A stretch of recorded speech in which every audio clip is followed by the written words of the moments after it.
নমস্কার বন্ধুরা, ঝাল মিষ্টি রান্নাঘরে সবাইকে স্বাগত জানিয়ে শুরু করছি আজকের রেসিপি। আজকে আমার রেসিপি চিকেন কষা। তো পুরো ভিডিওটা দেখুন। এখানে আমি 700 গ্রাম চিকেন নিয়ে নিয়েছি।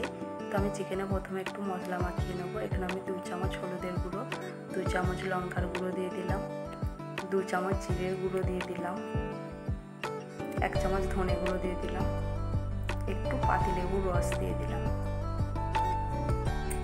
হাফ চামচ লবণ দিয়ে দিলাম, আর একটু সর্ষের তেল দিয়ে দিলাম। আমি এবার ভালো করে চিকেনটা মাখিয়ে নেব। তো আমার মাখানো হয়ে গেছে, আমি মিনিট 5 ঢাকা দিয়ে রেখে দেবো। আমি এবার গ্যাসে কড়া বসিয়ে নিচ্ছি। আমি প্রথমে চিকেনটা ভেজে নেব। তো তেল আমার গরম হয়ে গেছে, আমি চিকেনটা দিয়ে দিলাম। চিকেনটা আমি হালকা করে ভেজে নেব। দেখুন আমার ভাজা হয়ে গেছে, আমি চিকেন তুলে নিচ্ছি। চিকেনে আমি আলু দেবো, তাই আলুগুলো লাল লাল করে ভেজে নিলাম। এবার আমি মশলা করব, তার জন্য প্রথমে তেল দিয়ে দিলাম। এখানে আমি তেজপাতা, গোটা গরম মশলা নিয়েছি, তেলে দিয়ে দিলাম। 4টে কাঁচা লঙ্কা দিয়ে দিলাম, কেটে রাখা পেঁয়াজ দিয়ে দিলাম। পেঁয়াজটা আমি ভালো করে ভেজে নেব। তো দেখুন আমার পেঁয়াজ ভাজা হয়ে গেছে। আমি এবার পরিমাণ মতো আদা বাটা দিয়ে দিলাম। কিছুক্ষণ নাড়চাড় করে নিচ্ছি। এবার আমি পরিমাণ মতো রসুন বাটা দিয়ে দিলাম। একটা বড় সাইজের টমেটো কাটা দিয়ে দিলাম। পরিমাণ মতো এবার আমি হলুদ দিয়ে দিলাম। পরিমাণ মতো লঙ্কার গুঁড়ো দিয়ে দিলাম। পরিমাণ মতো আমি কাশ্মীরি লঙ্কা দিয়ে দিলাম।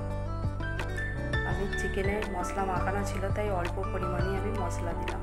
এই মশলাটা আমি এবার ভালো করে কষিয়ে নেব।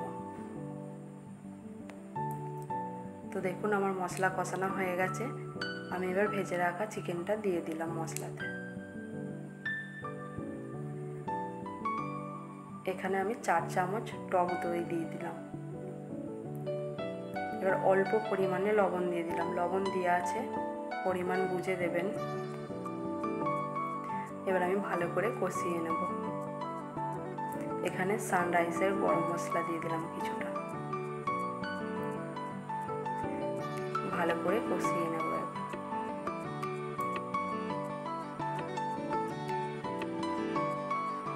তো দেখুন আমার হাফ কষানো হয়ে গেছে।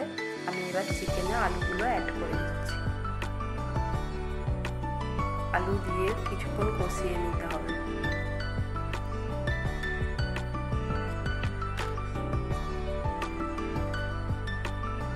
দেখুন আমার কষানো হয়ে গেছে। আমি এবার আলু সিদ্ধ হওয়ার জন্য পরিমাণ মতো জল দিয়ে দিলাম।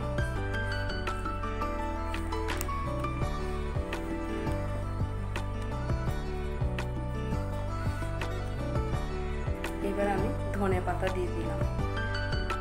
দিয়ে আমি কিছুক্ষণ মাংসটা ফুটিয়ে নেব। তো দেখুন আমার চিকেনটা হয়ে গেছে। আমি একটা পাত্রে ঢেলে নিয়েছি। এই চিকেন কষার রেসিপি আমি আপনাদের সাথে শেয়ার করলাম। আপনারা অবশ্যই বাড়িতে ট্রাই করে দেখবেন আর কমেন্ট করে জানাবেন। আর যদি ভালো লেগে থাকে একটা লাইক করবেন আর বন্ধুদের সাথে শেয়ার করবেন। আরও রেসিপি পেতে আমার চ্যানেলটিকে সাবস্ক্রাইব করে দেবেন। আপনারা ভালো থাকবেন, সুস্থ থাকবেন। দেখা হচ্ছে পরে।